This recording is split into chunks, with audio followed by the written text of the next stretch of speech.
everyone, welcome back to my nursery. The beauty that you see here in front of you is my Rosalie kit by Olga Auer. She is my Mina. She was reborn by Lydia Torres, and she's the perfect newborn. Perfect newborn. Now we have Twinkie in the background. Oh, there he is. There he is. I thought that my Rosalie kit would be a good model for this discussion that we'll have today, as she is a commonly copied sculpt in the reborn community. You don't see a lot of her, but you do see her. Probably mostly in silicone, but you do see some vinyl kits of her that have been copied. Most of the copied kits that I have seen online are Bonnie Brown babies, Cassie Gray's babies, Ping Lau babies, and Natalie Blick babies. Those are mainly the ones that I see online. Obviously, there's a lot of others. So yes, that is the topic that we'll be discussing today. Usually I try to avoid this kind of stuff, but when you're part of this community, this is the elephant in the room, and this is just going to come up. This discussion will eventually come up. So, yes, I have my papers here so that I know exactly what I'm saying. But anyway, so what is my stance on knockoffs? A lot of people call them knockoffs. They call them replicas. They call them illegal sculpts. I'm going to call them copied kits, just because that's what they are. I myself haven't done a ton of research, so take whatever I say with a grain of salt, obviously, but I don't know legal implications of buying or selling these kind of kits. In my mind, obviously, if it's like that illegal, they wouldn't sell them on, such widely used sites as Amazon or any of these other ones, these third-party ones, which I've never bought anything off of AliExpress or Temu or whatever. I haven't ever bought anything off of those. But my opinion is that they're such big sites, like if it's illegal, then they wouldn't sell that stuff. I guess I kind of think of it as if you're streaming a free movie on, a site, or even on YouTube. Sometimes they have movies on there, which I'm sure they don't have the copyrights to. So for me, I don't know. I don't know what the legal implications are. I think it's more of a moral decision. Yeah, so that's what I think. But what is my stance on, what others buy? It is your money, and I can't dictate what other people do. I really don't care what other people do. I don't care less what other people do. I don't care, if they're buying copied babies. I really don't care. It's your money. You've earned it. This is what you want to spend your money on, and that's fine. People, I think, outside of the hobby say that to people that buy originals. Why do you spend so much money on dolls? You know what? It's my money. I choose to collect dolls, and I choose to spend my money on them. A lot of other people spend their money on jewelry, on trips, on cars, on, makeup. I spend my money on dolls and clothes. Does it make somebody a bad person because they buy copied dolls? No, it does not make them a bad person. It does not. It's their choice. Just like it's other people's choice to not buy them, to have a strong stance. I'm fine with that too. Have your strong stance. Maybe don't hurt people over it. That's okay, but I think it goes both ways. I think it's a two-way street on either side. My opinions on buying, I think there's a difference too between buying the already made kits that have already been factory painted in the hair, to buying blank kits that are copied. I can see the allure for artists in that because of the cost. They're a heck of a lot cheaper. And you can get your hands on some sold out limited edition kits that people charge 10 times the amount of what the kit originally costed. This is the thing that bothers me, is when people that are not artists, and even artists, there's even some artists that do this, I'm sure, that will buy out as many sold out limited edition or a small edition. So say, you know, a lot of these Cassie Brace babies came out and they were a limited edition of 250 or 500 worldwide. You know, it gets sold out very quickly. Why? Because people are buying 10, 20 kits. This is the thing, is people are like, oh, well, there's a limit of 2. This is why artists put a limit of 2. Nuh-uh. They are going in, they're using different email addresses, they're making different accounts so that they can buy them up. Why? So they can sell them at a very inflated cost. They're not interested in painting them. They're just interested in gouging people of their money. So in this case, I can see the allure of buying a copied sculpt on Amazon or AliExpress, or, you know, I can see it.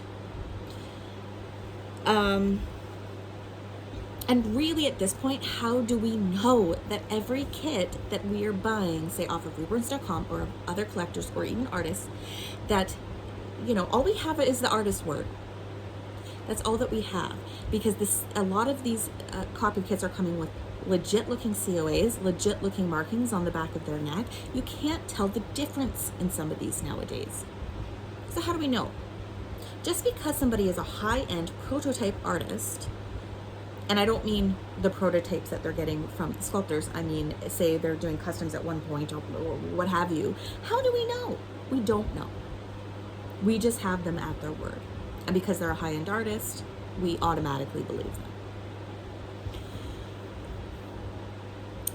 Another question is that I have thought about is, if you know beforehand that, and the artist is transparent about it, if they're like, you know, I'm going to give you a bit of a deal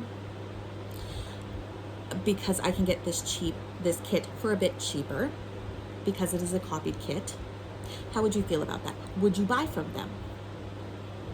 Is it better knowing than not knowing? I think that if an artist is going to use a copied kit, they need to tell the customer. I think in my suspicious mind, I would feel like the artist probably wouldn't, because they want to make the same amount of money on a doll that they would if it wasn't a copied sculpt. Even though they're saving $100 to $200 on that kit, they're going to sell it at the same price. They're not going to give you a discount unless you know that it's a copied sculpt and you can say, well, you got it at a cheaper cost, so I'm not going to pay that same price. When I do customs, I charge for what the kit costs. So all of my babies cost something different usually. It's the cost of the kit. Give me the deposit of exactly what the kit and the materials cost. I buy the stuff, it gets sent to my house, and then usually I really only end up making $150 to $200 for a rooted baby. It is ridiculous. I make no money. You know, I do it out of the pleasure for it. And that's not accounting for my time, and, you know, this is not accounting for box openings that I do, or for other supplies like hair or the paint, like the actual paint. I don't count that in when I'm taking my deposit. It's just the cost of the kit, the cost of the hair, and maybe the eyes. That's about it.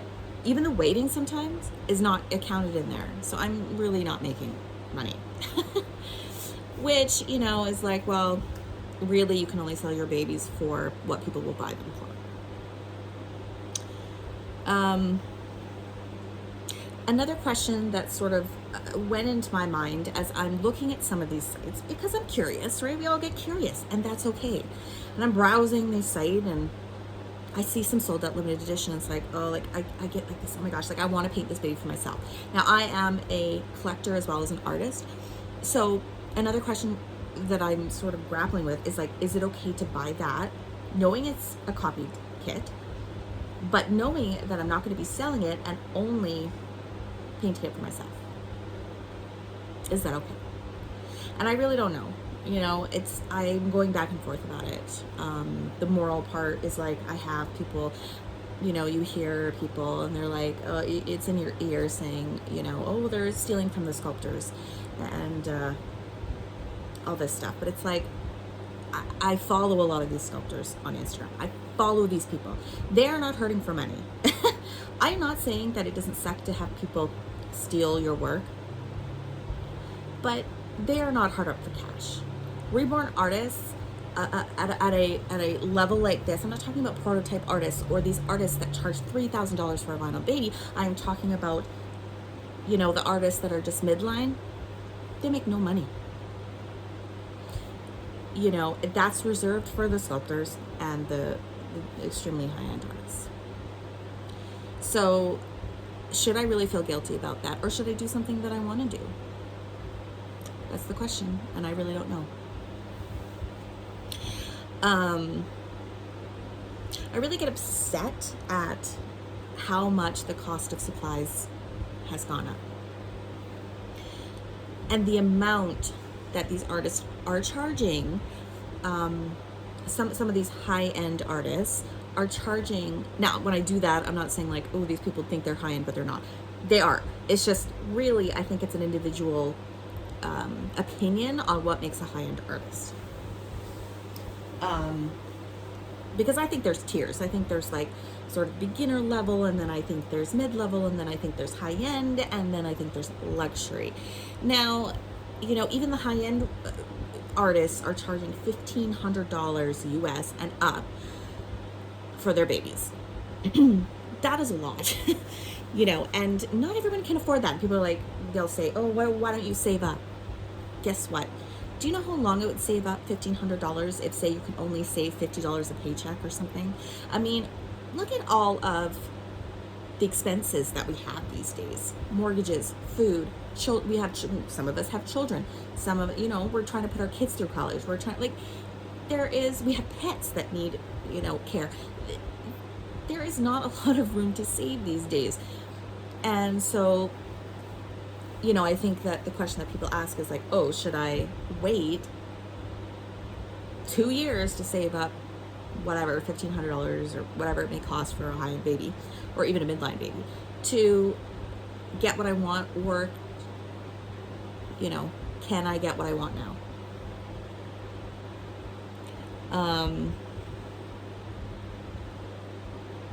Amazon and those kind of sites make it very convenient and easy. Oh, she's got a little sun on her face. She's so pretty. For myself, I don't think I would buy a already made baby from these sites, because of just how painted they are. Like, I would rather, like, if I was going to do anything, it would be buy a blank kit and paint it for myself. And I'm grappling with the morality of that. So yeah, I'm gonna break down the price range of these babies, because I think some people don't know, and some collectors do know, because they'll go out and they'll buy kits for themselves and whatever. And like I said, some of them will buy kits just for the fact of selling them for 10 times their price. But okay, so Rosalie, for example, I think her kit was, I'm not sure if it was $99.99 US, so 100 US, something like that. She doesn't have eyes, so you don't have to count that. She's got hair. A lot of these, I buy HP Baby Locks, which is one of the most expensive hair out there. That's about $80 for half an ounce, so US. So it's very, very expensive. Out of one packet of hair of that half ounce, I could probably do 2 babies out of that, or 1 toddler. This tells you how much it is. So for a kit hair, say you had to get eyes too, we're talking around 300, maybe adding in the weighting and things like that. It is around 300 US for the supplies. Yes, that doesn't count for the time. But these high-end luxury artists are charging $2,000 to $3,000 to $4,000 US for babies. They are making bank. They're making a lot of money. Don't let them fool you. You know, I see how many, I follow them all on Instagram. I see how many they pump out. You know, they may not pump out as many babies as say a midline because they're putting more details in this and that and the other, but they are probably putting out $2 a month, maybe $3. I mean, that's a lot of money to be made. And I mean, on the dolls. So it's 3, let's say they're making about $1,500. I mean, look, I don't know the cost of living in the US. I know the cost of living in my part of Canada. And it's not cheap. $4,000, $5,000 a month kind of gets you an average life. You know, definitely not a fancy life. And I guess it really hits me because my husband works his tail off, and he works in the oil field. And he works 14 hours a day, 7 days a week. He's away from home for months at a time.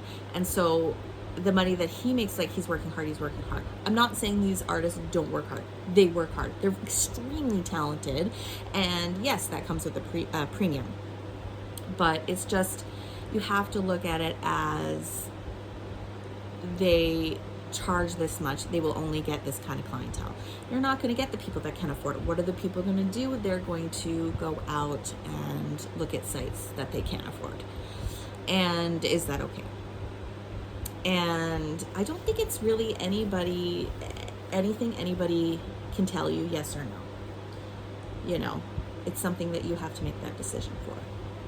So I'm not sure if this discussion made any sense at all. I really don't know. I was really just rambling, but so I guess my stance really is that you do what makes you happy, because at the end of the day, that's all that matters.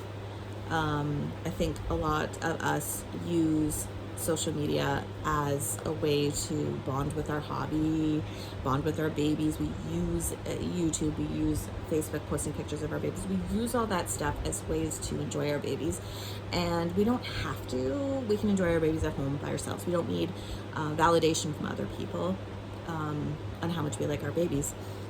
It shouldn't be like that. But that is how some people enjoy it. And unfortunately, if you buy knockoffs and you advertise it, I said knockoffs, I meant copied. If you buy them, then, and you advertise it on your channels or what have you, then you will most likely get backlash. But it is nobody's business but yours, what you spend your money on. Just expect to get negativity because that's what it's about. And, you know, what can you do? So, like I said, I'm not sure that any of this made sense, but there it is, and I'm gonna rewatch just to be like, okay, this makes sense or not. So anyway, my daughter's texting me, so that's a sign that I need to go. So thank you so much for watching, and I really hope to see you in the next video. Bye guys.